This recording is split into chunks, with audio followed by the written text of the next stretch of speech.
Ya. En primer lugar, buenos días y bienvenidos y bienvenidas, amigas y amigos todos. Y también, tras agradecer a los organizadores su generosidad por haberme invitado a estar en estos momentos ante ustedes, pedirles disculpas. Se preguntarán, ¿disculpas de qué? Yo tenía un amigo que era profesor de Sagrada Escritura, más concretamente de lo que antes se llamaba Antiguo Testamento, hoy Primer Testamento, al que sus discípulos le llamaban el plomo de Yahvé. Digo lo de plomo por aquello de pesado y soso. Bueno, pues para soso y pesado, el servidor que está en estos momentos ante ustedes. Por eso les pedía disculpas. Se me pide una reflexión sobre el método teológico en la teología de la liberación y más concretamente sobre tres de las vertientes de esta teología y por tanto también de su método.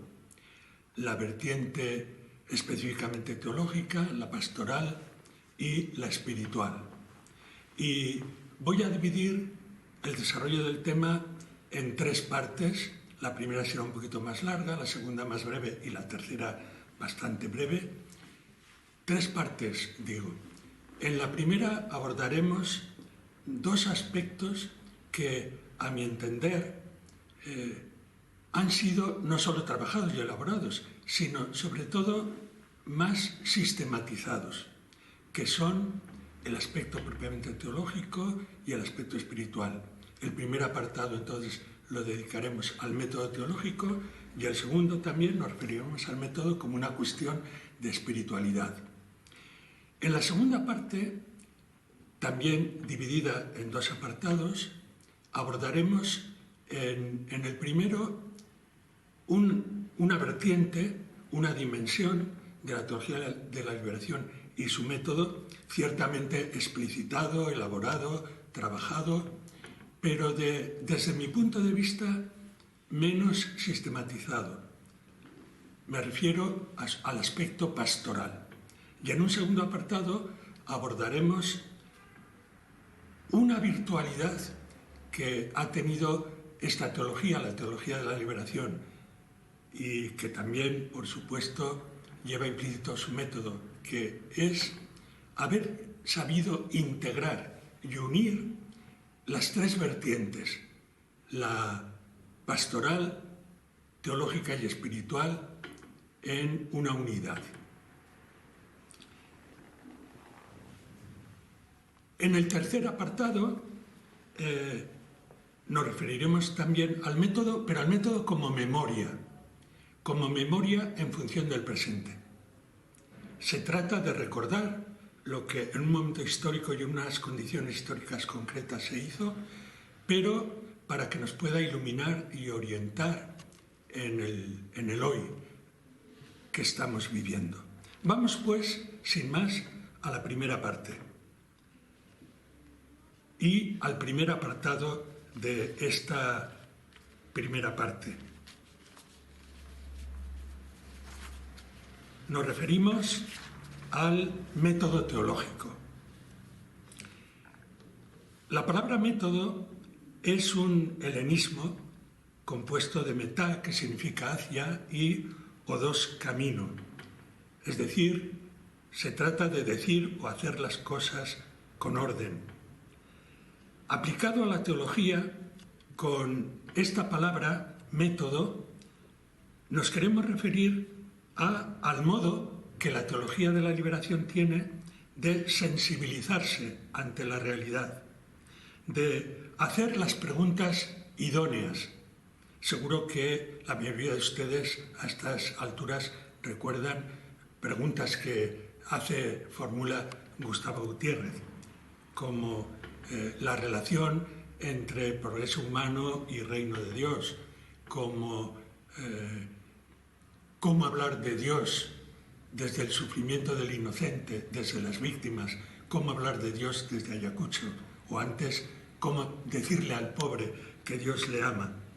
Bien, pues aplicado a la teología de la liberación, digo, esta palabra método se refiere a cómo esta teología se sensibiliza ante la realidad, cómo hace las preguntas idóneas, cómo formula y da las respuestas, cómo plantea los modelos de la praxis, cómo propone las mediaciones que los hagan efectivos.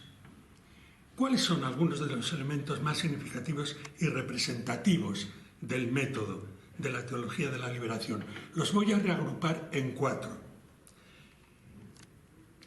Un primer elemento representativo y significativo es que la teología es concebida como un acto segundo. Gustavo Gutiérrez dirá que la teología viene después, que lo primero es la praxis. Solo en un acto segundo viene la teología.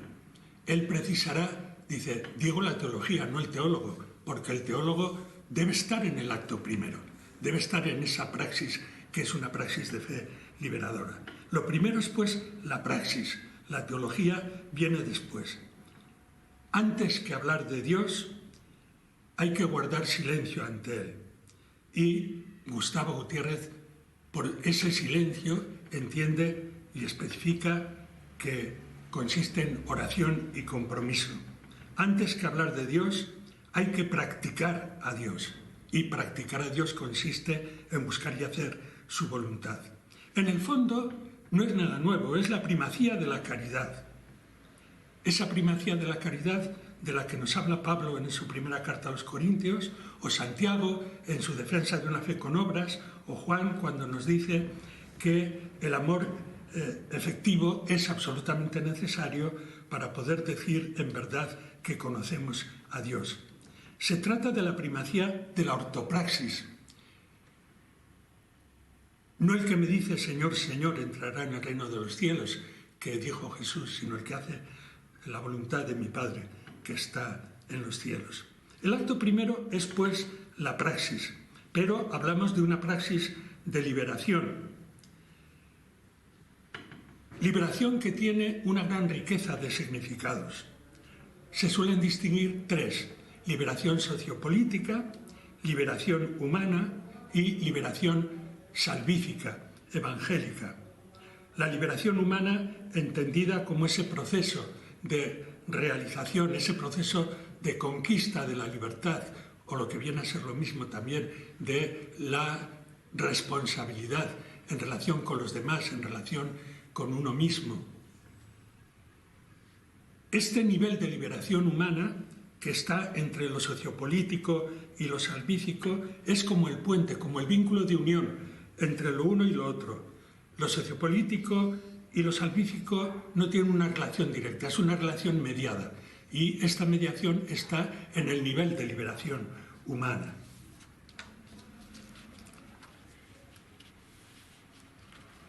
Esta unidad de la praxis también, esta praxis liberadora, mejor dicho, perdonen, esta praxis liberadora requiere una serie de mediaciones.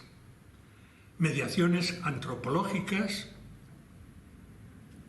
tiene que ver con cómo concebimos el ser humano, cómo concebimos la persona y sus relaciones, mediaciones cosmológicas, el universo, el mundo y nuestra relación con él, mediaciones científicas, éticas, utópicas. Por tanto, es una praxis que requiere de mediaciones. Y es una praxis que se sitúa en un lugar específico, que son los pobres. Los pobres y su proceso de liberación. La teología de la liberación tiene una percepción y una visión amplia de los pobres.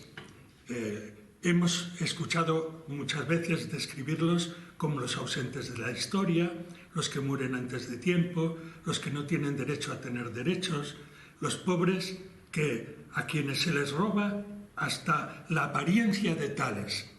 Hoy día en la moda vemos pantalones rotos, camisas descosidas, es decir, a los pobres se les roba hasta la apariencia de serlo. Más concretamente, hemos hablado de los pobres como clases explotadas, pueblos oprimidos, sectores y grupos marginados, culturas despreciadas, las mujeres a menudo, sobre todo en determinadas situaciones, en determinadas regiones, triplemente oprimidas por mujeres, por ser pobres, por ser, por ejemplo, indígenas, etcétera, etcétera. La concepción de pobres es una concepción amplia, pero ese lugar ese lugar específico requiere una opción, lo que llamamos la opción preferencial por ellos. Los pobres constituyen el lugar teológico por excelencia de la teología de la liberación. Los pobres en su lugar, en ese lugar en que precisamente la teología de la liberación se inscribe. No les he mencionado antes, lo digo ahora, que hablamos de teología de la liberación no para referirnos a una teología, como se ha dicho, de genitivos, como si la liberación fuera una parcela de ese enorme, inmenso territorio de la teología en su globalidad. No, decimos de liberación porque es una teología que se inserta en el proceso de liberación, que tiene en él su matriz, que ese proceso es el que le inspira y a él retorna, a él vuelve. Por eso hablamos de teología de la liberación. Es una teología, ante todo, como las demás, pero es una teología que se inscribe en ese proceso. Y es precisamente la inscripción en ese proceso lo que hace que sea una manera nueva de hacer teología. Una manera nueva de hacer teología que implica un nuevo método teológico sobre el que estamos hablando ahora, al que nos estamos refiriendo. Este lugar específico, los pobres en su proceso de liberación, constituye también o nos ayuda mejor a entender eso que la teología de la liberación suele recordar, que tenemos que distinguir entre fuentes y lugares teológicos. La teología de la liberación tiene lo que son las fuentes tradicionales y clásicas de toda teología. Es la palabra del Señor acogida en iglesia y a la escucha de lo que son las enseñanzas de la iglesia y la manera como la iglesia ha abordado a lo largo de su tradición la palabra del Señor. Las fuentes de la teología de la liberación pues son las mismas de toda teología, pero estas fuentes son escuchadas, son acogidas y son releídas y reinterpretadas desde este lugar específico que son los pobres. Más adelante volveremos sobre ello. Desde donde esta teología brota y a donde retorna, desde donde tiene implicaciones epistemológicas, es decir, va a tener implicaciones en nuestra percepción de las cosas. No es lo mismo ver las cosas desde arriba que desde abajo, en la relación teoría-praxis, en la preocupación no por la mera interpretación, sino por la transformación de la realidad, etc. Tiene pues desde donde implicaciones epistemológicas y sobre todo tiene implicaciones teológicas. En la opción preferencial por los pobres, lo que en el fondo está en juego es en qué Dios creemos. Si creemos en el Dios de Jesús y en el Dios de la vida, o nuestro Dios en realidad es otro. Por tanto, desde donde tiene hondas y profundas implicaciones teológicas. Pasemos al segundo elemento característico del método teológico en la teología de la liberación. Hemos dicho en primer lugar, la teología como acto segundo, que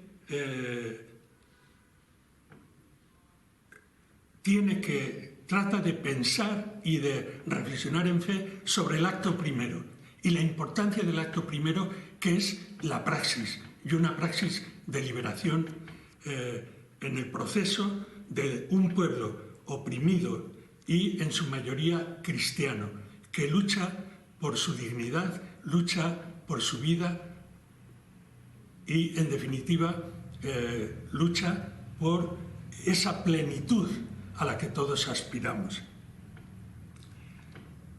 En segundo lugar, pues, un segundo aspecto de la teología de la liberación, de su método, consiste en lo que llamamos las tres intuiciones básicas, o los tres pilares básicos, o las tres hebras que entretejidas dan ese precioso tejido que llamamos la teología de la liberación.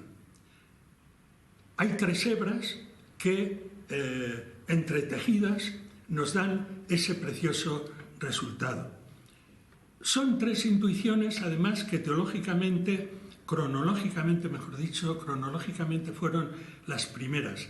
En realidad acabamos de hacer referencia a ellas. Estas tres intuiciones son los pobres, la praxis y la unidad de la vocación humana y de la historia como historia de salvación. Sobre los pobres y la praxis ya hemos dicho algunas cosas. Vamos a decir algo ahora sobre la unidad de la vocación humana y de la historia como historia de salvación. La teología de la liberación, sin ningún tipo de reduccionismo ni de confusionismo, afirma la unidad de creación y redención, de liberación y edificación del reino de Dios, de proceso de humanización y de nueva humanidad en Cristo. A esta percepción unitaria que la teología de la liberación afirma, contribuyó, por supuesto, el Vaticano II. El Vaticano II, en el número 22 de la Gaudium et Spes, dice que la vocación suprema del hombre es una sola, es decir, divina. Esto dice en el número 22. Pero luego, en la misma Gaudium et Spes, en el número 39, ya la formulación que el concilio nos presenta es más imprecisa y yo diría que es conscientemente imprecisa. Ahí en el número 39 lo que afirma es que progreso temporal y reino de Dios son dos cosas distintas, pero que el primero, es decir, el progreso temporal, tiene mucho que ver con el segundo. Y ahí nos deja, ahí se queda el concilio. Estos dos ámbitos se relacionan, no se identifican. La Populorum Progressio, por eso, nos sirvió para seguir avanzando y su aporte ha sido, a nuestro parecer, muy importante. Pablo VI, en la Populorum Progressio, dice que nos presenta el desarrollo humano como el tránsito de condiciones de vida menos humanas a condiciones de vida más humanas. Y el Papa va haciendo, sobre ese supuesto tránsito de condiciones de vida menos humanas a condiciones más humanas, va haciendo como una graduación de menos a más. Y dice, más humanas por fin y especialmente, se refiere a condiciones humanas, más humanas por fin y especialmente. Fijaos que dice más humanas por fin y especialmente, no dice condiciones sobrehumanas o sobrenaturales. E incluye ahí la fe en Dios Padre y la unidad en la caridad de Cristo. Por eso, de ahí podemos derivar varias consecuencias. Como por ejemplo que, sobre todo a partir de la Populorum Progressio, cada vez que se hablaba de redención, salvación, de liberación, añadíamos el calificativo integrales. Integrales. ¿Por qué? Porque el desarrollo humano integral incluye la comunión con el Señor, etc. Y a la inversa, la comunión con el Señor, la salvación incluye el progreso humano, sin que lo uno se confunda con lo otro, sin que podamos reducir lo uno a lo otro, no al dualismo. Lo natural y sobrenatural se distinguen, no se confunden, no se reducen, pero no constituyen dos ámbitos distintos, se implican el uno al otro. Cristo encarnado sella la unidad, sin confusión, de lo humano y de lo divino. Precisamente ese mismo número, el 22 de la Gaudium et Spes, nos decía: el misterio del hombre solo se esclarece en el misterio del Verbo encarnado. Lo repito, el misterio del hombre solo se esclarece en el misterio del Verbo encarnado. Y sigue afirmando que el primer Adán es figura de Cristo, el nuevo Adán, que había de venir. El concilio, al afirmar esto, nos está presentando la realidad en su proceso, en clave sacramental, apuntando así a la unidad de lo terreno y lo humano y, por una parte, y lo divino, por otro. Mirad, en uno de los himnos que rezamos los presbíteros en el oficio divino, se habla de que nosotros, cada persona humana, es una encarnación diminutiva. Fijaos lo que dice: somos una encarnación diminutiva. Soy, porque lo dice en primera persona, soy una encarnación diminutiva. Y dice que encarnación es todo el universo. Encarnación es todo el universo. Haciendo así expresión concreta y realidad concreta esto que afirma la Gaudium et Spes en el número 22, que el misterio del hombre solo se esclarece en el misterio del Verbo encarnado, y que la figura que el viejo Adán es figura del nuevo Adán.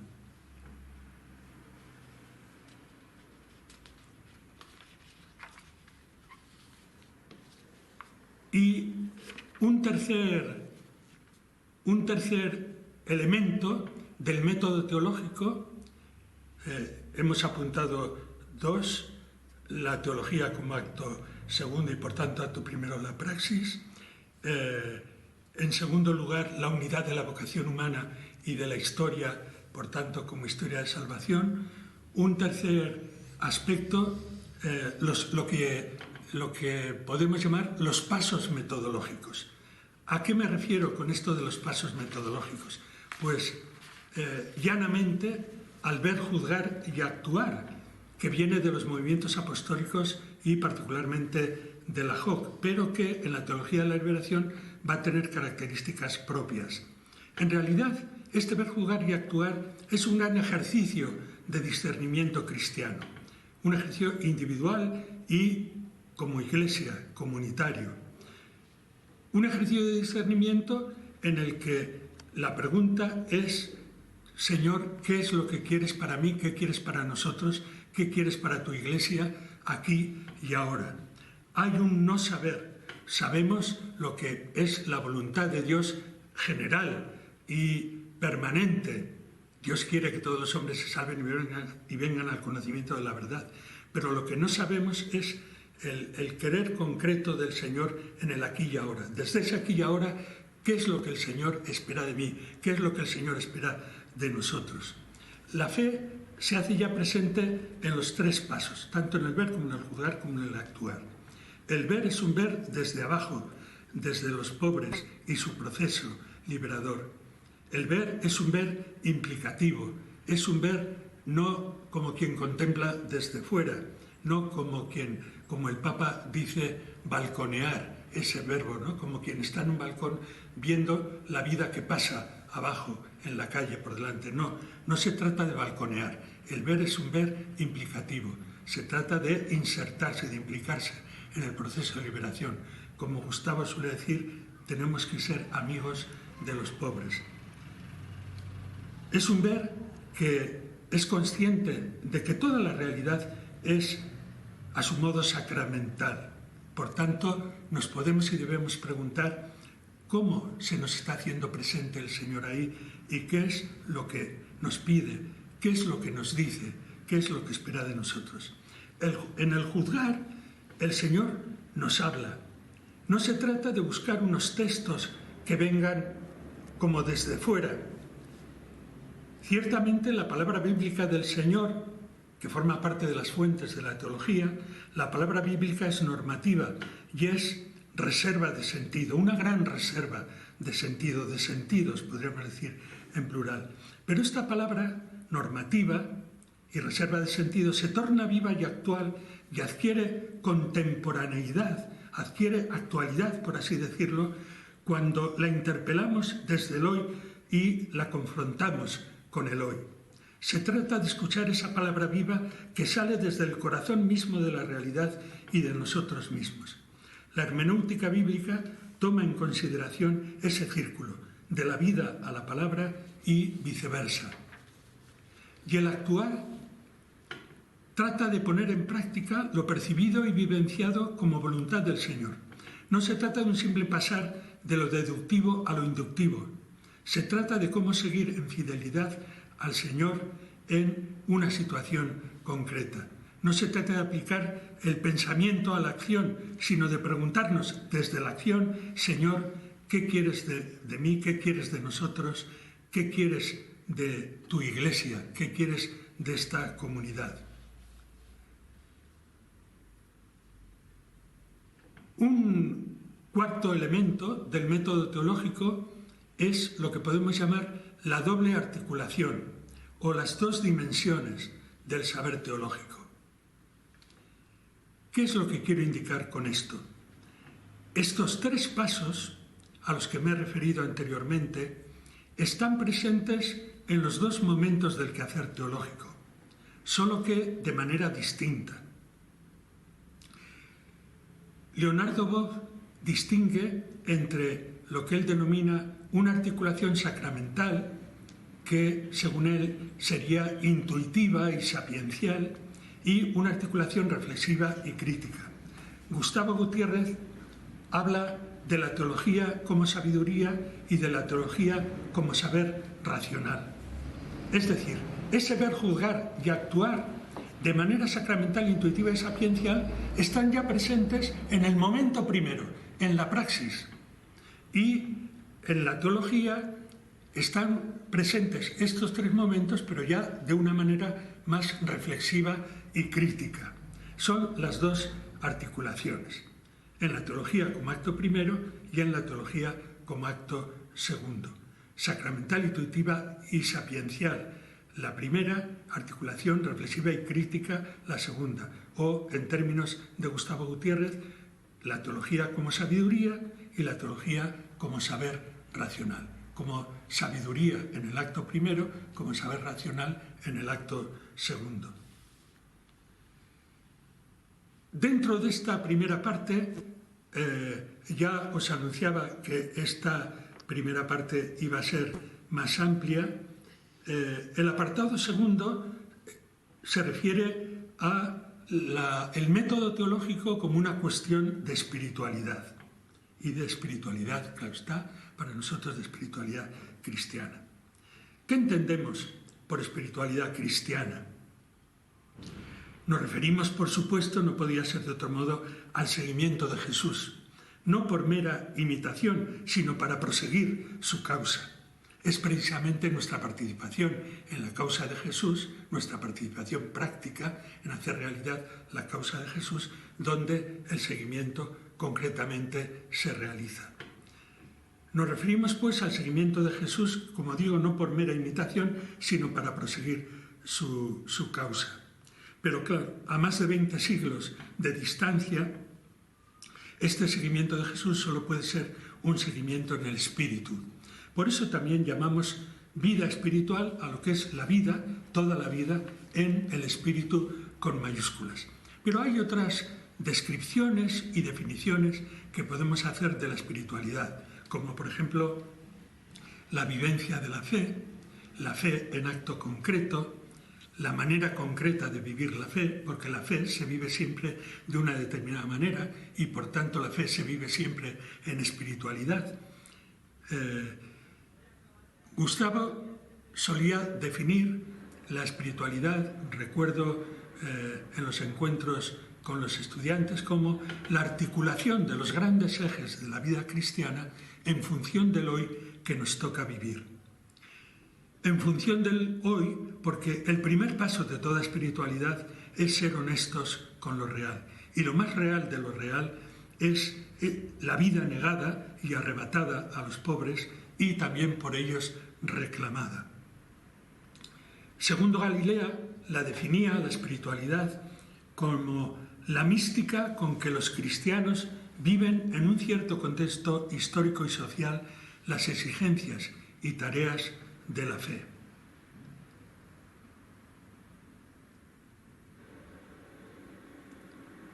Si la teología es inteligencia de la fe y ésta se vive siempre en espiritualidad, no es de extrañar el papel que un padre Cheny, por ejemplo, le reconoció, el papel que reconoció a la espiritualidad en la teología.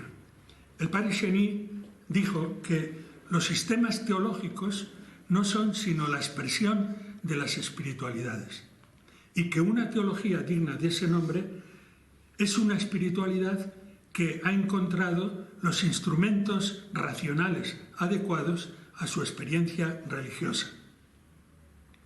Y el padre Gustavo dice que la teología trata de ir a la raíz de la vida cristiana, allí donde se entrelazan amor a Dios y amor al prójimo, y que en ese nudo al que trata de ir la teología se sitúa la espiritualidad.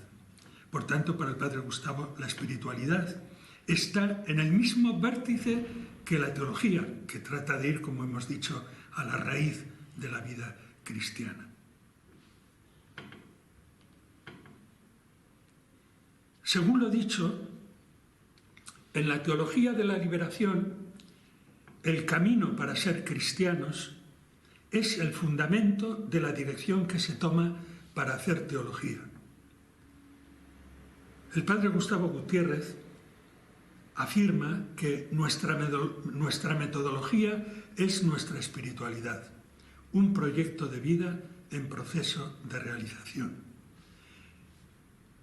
John Sobrino afirmaba: en la teología de la liberación, el método como camino del conocimiento coincide con el camino real de la fe, un camino antes vivido que pensado.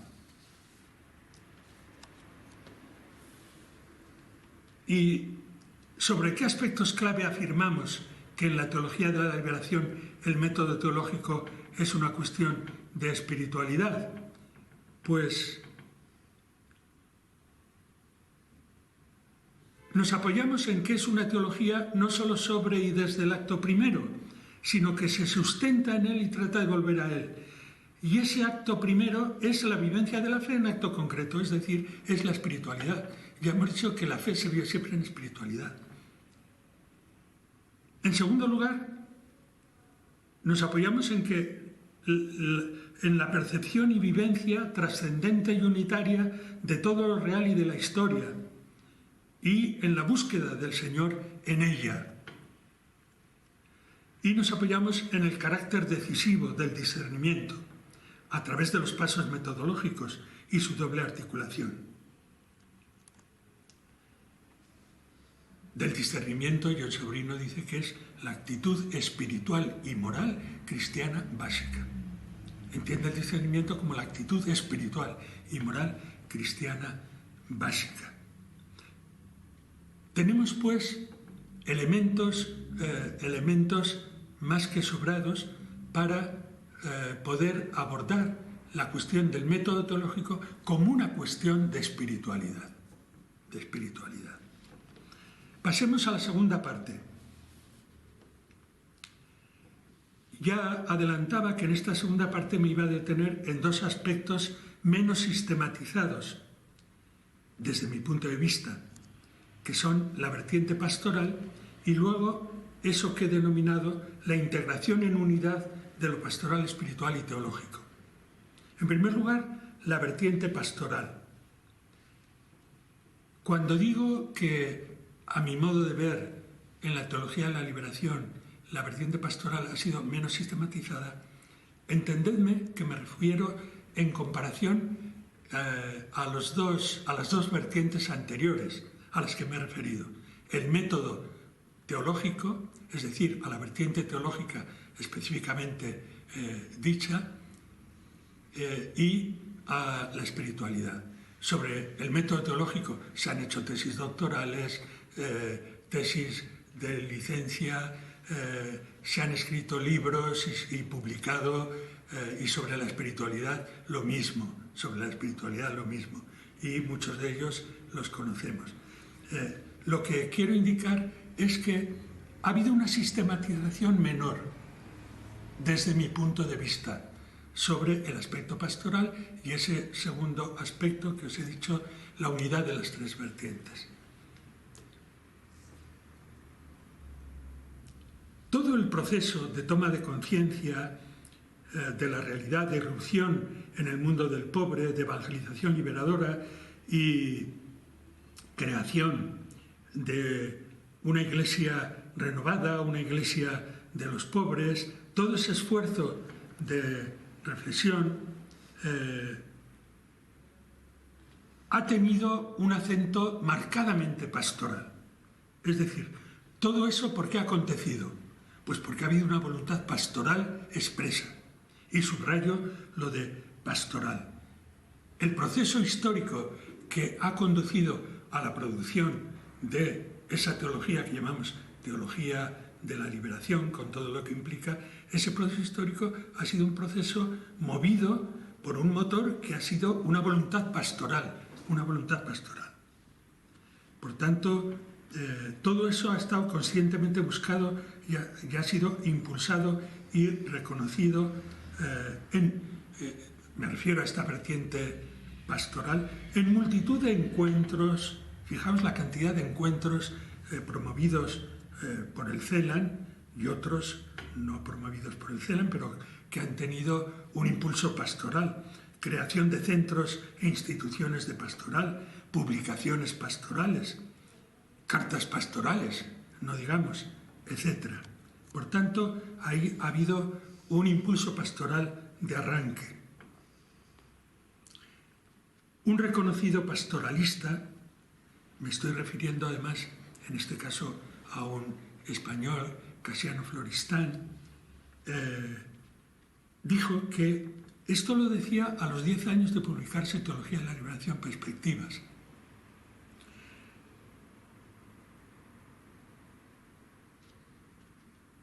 Mejor dicho, no, me estoy equivocando.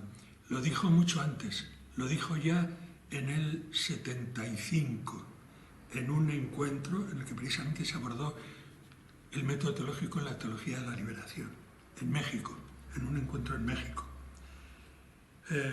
Casiano Floristán afirmó: la teología de la liberación, y abría paréntesis, aunque no toda, decía entre paréntesis, es hoy y aquí básicamente teología pastoral. Y añadía que esta teología ha descubierto o añadido al ámbito clásico de la pastoral dimensiones perdidas o nuevas: la hermenéutica política del Evangelio, las mediaciones políticas de la fe, esperanza y caridad, la relación estrecha entre el lenguaje teologal y discurso teológico, la reinterpretación teológica de la comunidad de base y del catolicismo popular, el desenmascaramiento de una teología y acción pastoral aparentemente despolitizadas que sirven subrepticiamente a las pastorales dominantes y a la acomodación social. Esto decía en el año 75 Casiano Floristán. Y a mí el diagnóstico me parece acertado. Si como pastoral la entendemos como a la teología pastoral, como teoría crítica de la práctica de fe cristiana y eclesial en una realidad concreta que plantea unos retos y desafíos concretos a los que trata de responder, y si tomamos en consideración que la teología de la liberación ha tratado de responder en fe y comunión eclesial a lo que se consideró el problema y desafío principal del continente latinoamericano y del Caribe, o como alguien dijo, que esa teología había tratado de poner el dedo en la llaga, haciendo de los pobres y excluidos, de los últimos y vulnerables, no solo destinatarios, sino sujetos de una evangelización liberadora. Recuerden ustedes aquello del potencial evangelizador de los pobres y aquello otro de los pobres evangelizan. Y haciéndolos también constructores de una iglesia que progresivamente iba tomando tez y rasgos populares, obreros, campesinos, indígenas, negros, mestizos, rostros femeninos, rostros maduros, rostros más juveniles, etc. Una iglesia, pues, que tomaba tez y rasgos populares porque surgía de la respuesta de fe que a impulsos del Espíritu los pobres iban dando a Cristo.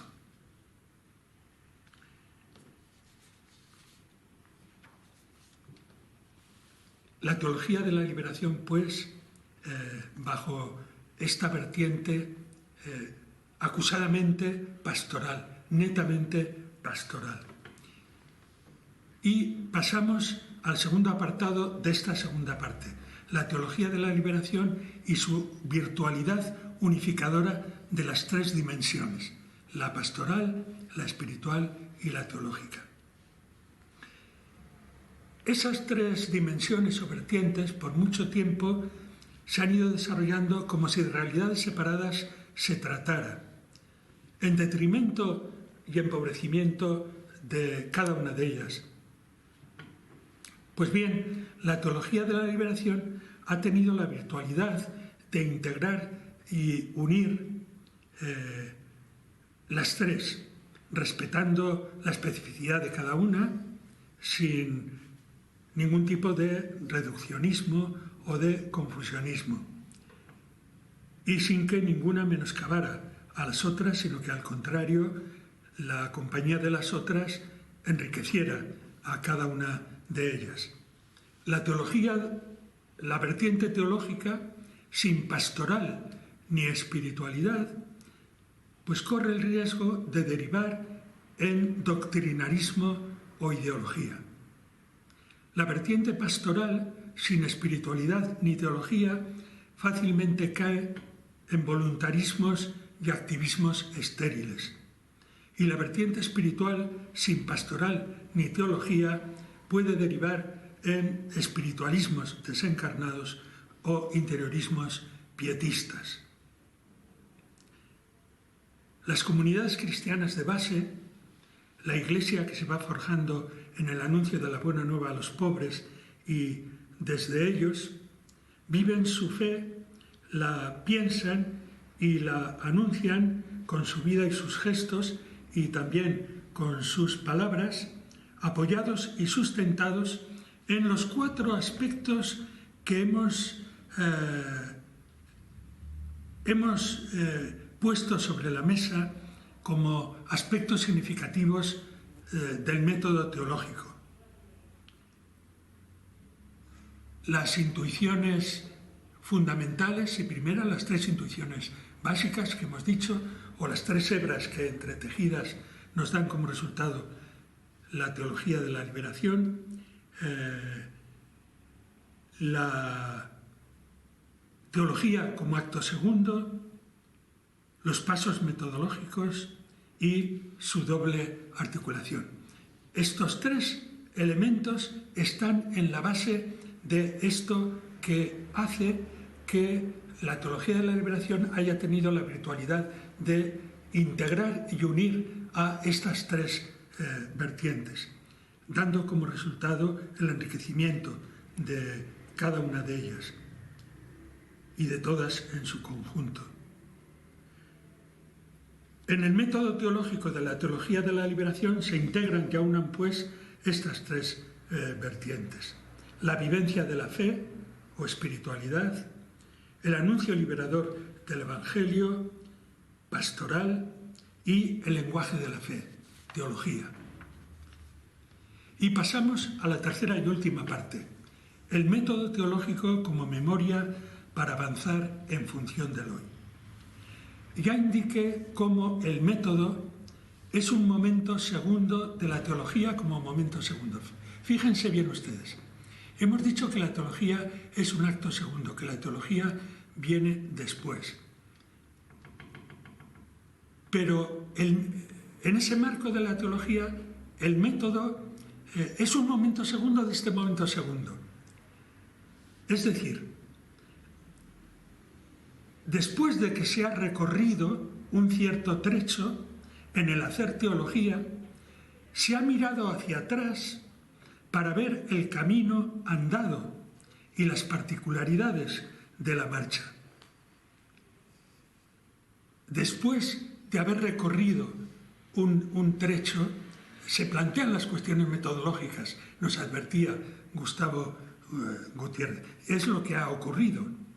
Se mira, el método mira hacia atrás, pero para seguir avanzando y hacerlo, el recorrido, del modo más eficaz y del modo más seguro y más acertado.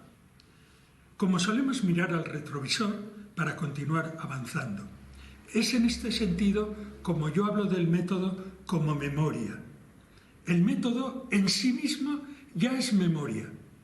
Es memoria del camino teológico que ya se ha recorrido, para recoger los pasos que se han dado y el cómo se han dado estos pasos.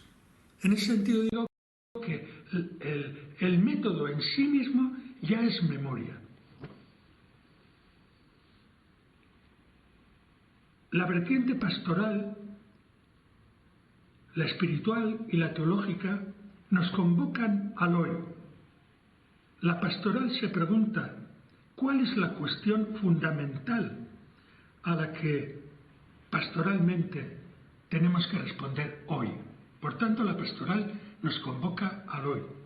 La espiritualidad igualmente nos convoca al hoy.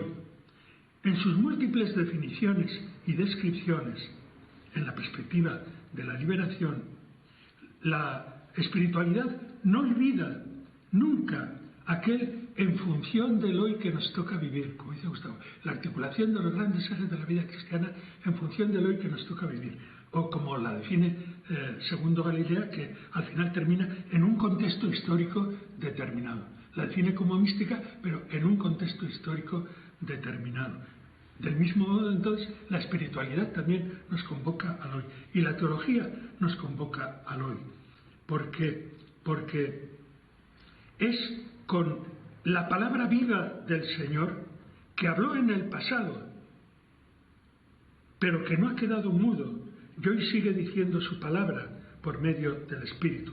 Es con esa palabra viva con la que ha de confrontarse la teología a partir de sus fuentes.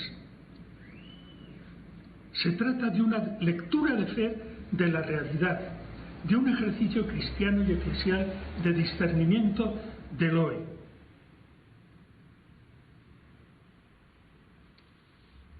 Bueno, esto es lo que aconteció en el pasado, en el proceso histórico y de fe con el que se produjo la teología de la liberación. Ese proceso en el que se fue fraguando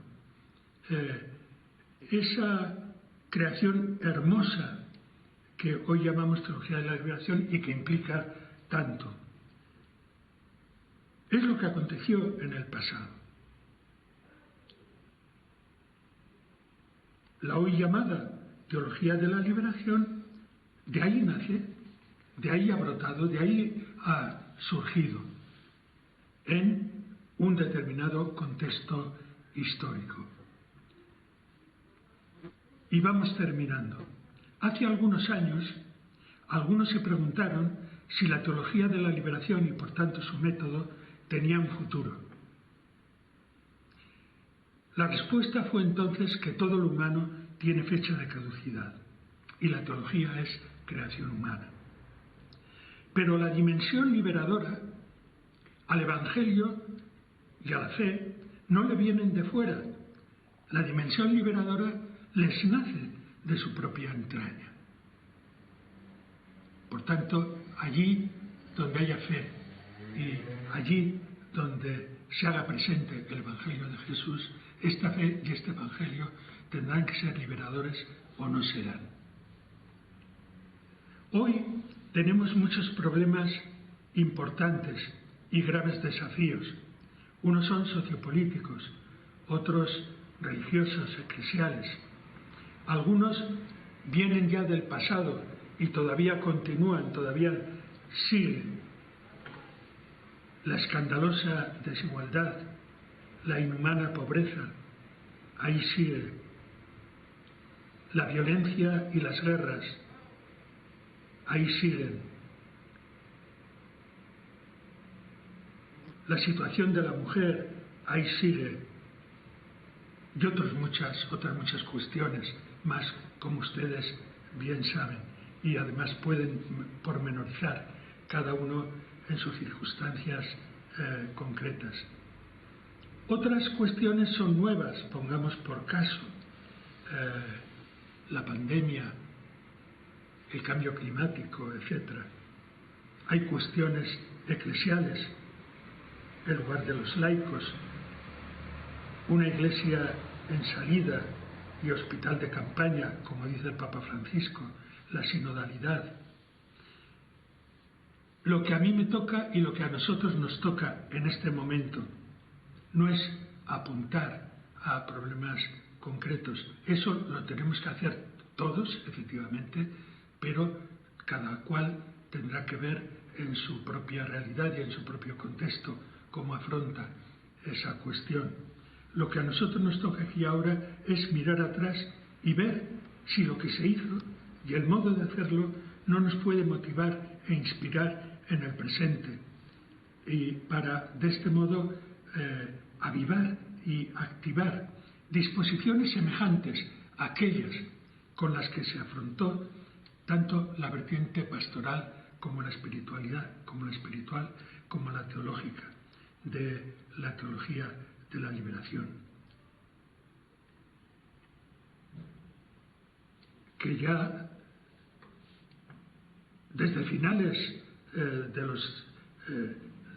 desde finales de los 50 y en la década de los 60, antes del Vaticano II y de Medellín, ya todas estas inquietudes habían comenzado a aflorar de distintas maneras en el continente latinoamericano y en el Caribe. Termino con las palabras del Papa en la apertura formal del Sínodo, el día 10 de este mes. El Papa subrayaba tres palabras: encuentro, escucha y discernimiento. Tenemos que encontrarnos, sobre todo con los pobres, desde ellos. El Papa subrayaba la palabra escucha, tenemos que escucharnos y escuchar sobre todo a los pobres. Y la tercera palabra era discernimiento. Tenemos que discernir entre todos y discernir también con ellos, con los pobres. Ya perdonarán ustedes por este discurso, por este rollo, las limitaciones que hayan encontrado. Muy agradecido de todas maneras por su atención.